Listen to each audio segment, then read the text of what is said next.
Gente, eu tava aqui fazendo um estudo. O Espírito Santo ministrou tanto ao meu coração que eu achei que valia muito a pena compartilhar. O estudo tá lá, a palavra de Deus, né?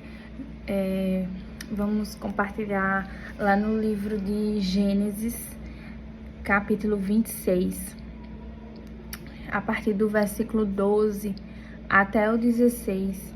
Eu vou estar lendo aqui com vocês. O conflito é aquela passagem do conflito pelo uso da água. Naquele ano, quando Isaac plantou lavouras, colheu 100 vezes mais cereais do que havia semeado, pois o Senhor o abençoou. Isaac prosperou e se tornou rico e influente. Adquiriu tantos rebanhos de ovelhas e bois e tantos servos que os filisteus o invejaram. Por isso os filisteus fecharam com terra todos os poços de Isaac, que tinham sido cavados pelos servos de seu pai Abraão. Por fim, Abimeleque ordenou que Isaac deixasse aquela terra.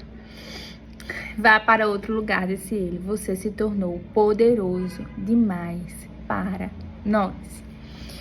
Gente, o que o Espírito Santo estava compartilhando comigo é o seguinte: muitas vezes acontece da gente estar, né, em ambientes como faculdade, escola, trabalho, até mesmo na nossa própria família.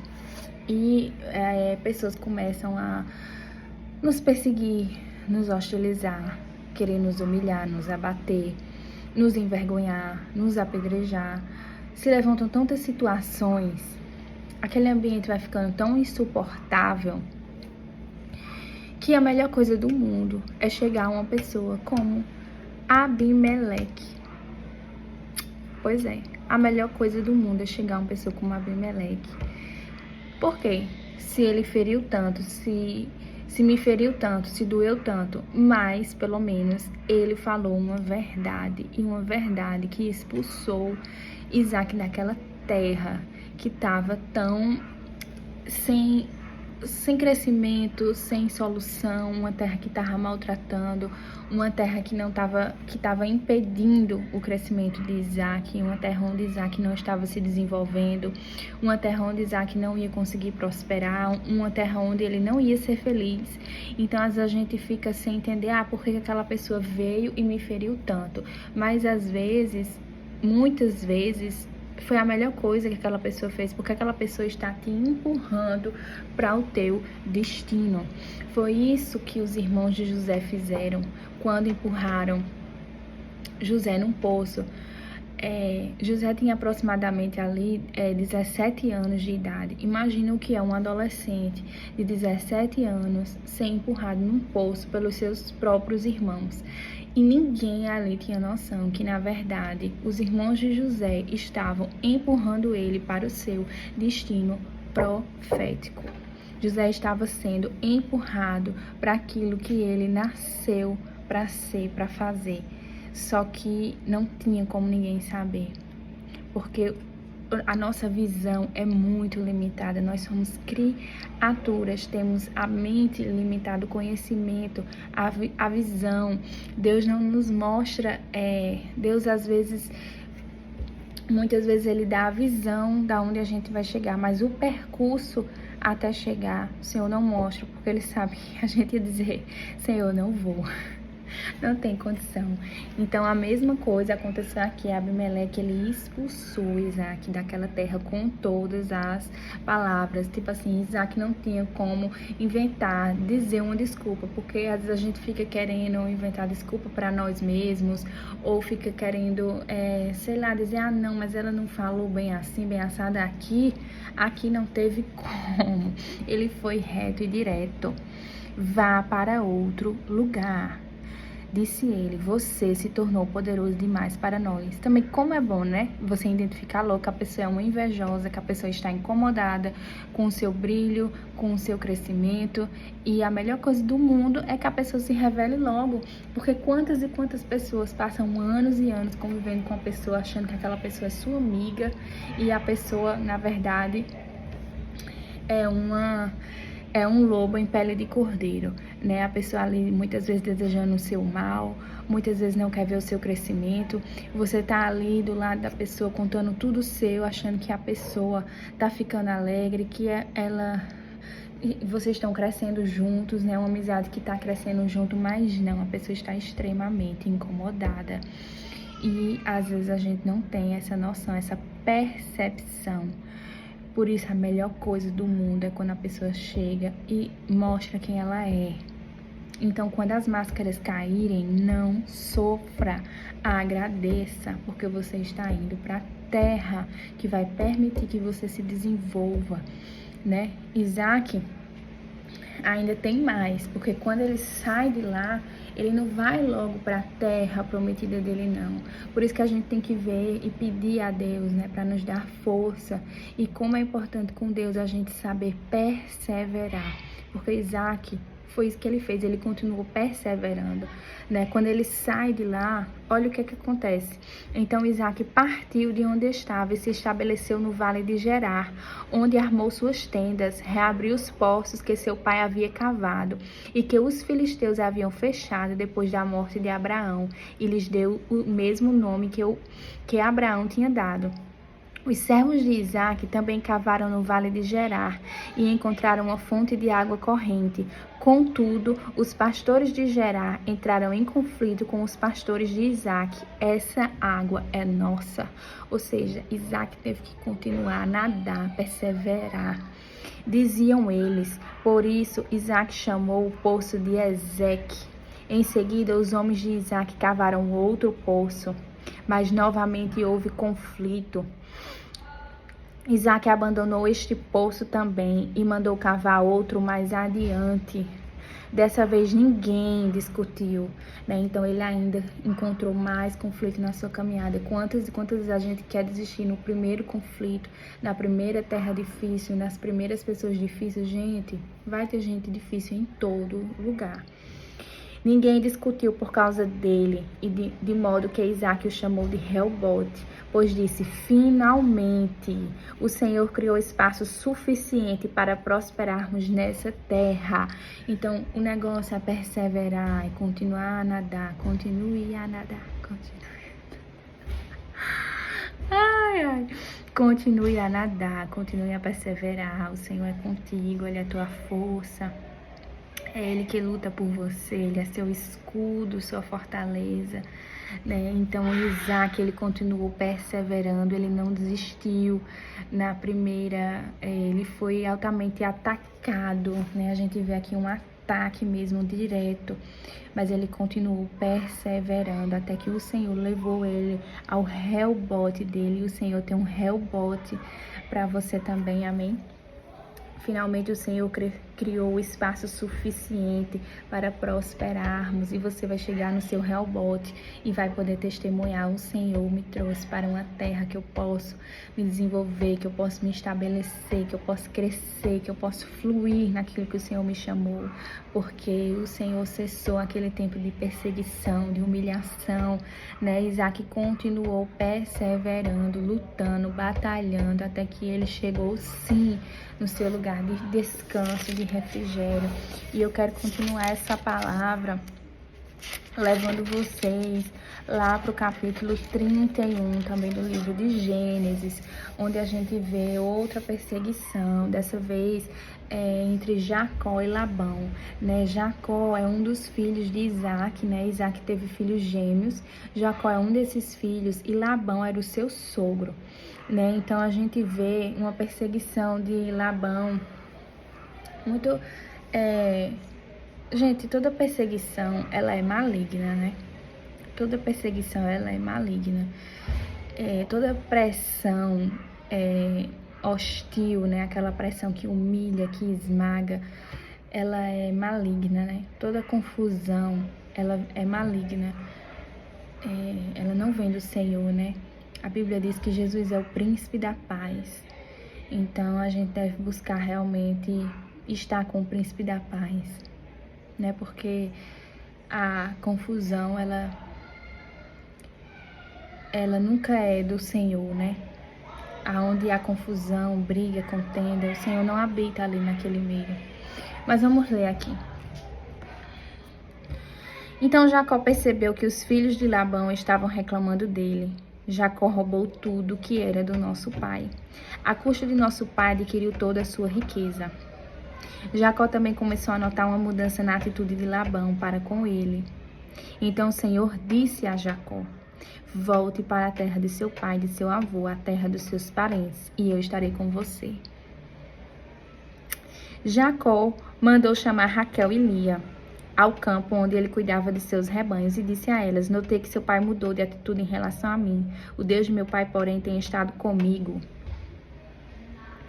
Vocês sabem como tenho trabalhado arduamente a serviço de seu pai. Contudo, ele me enganou e mudou meu salário 10 vezes. Mas Deus não permitiu que ele me prejudicasse. Deus não vai permitir que lhe prejudiquem. E outra, Deus vai lhe dar direção. Fique, permaneça, vá, saia, volte, venha.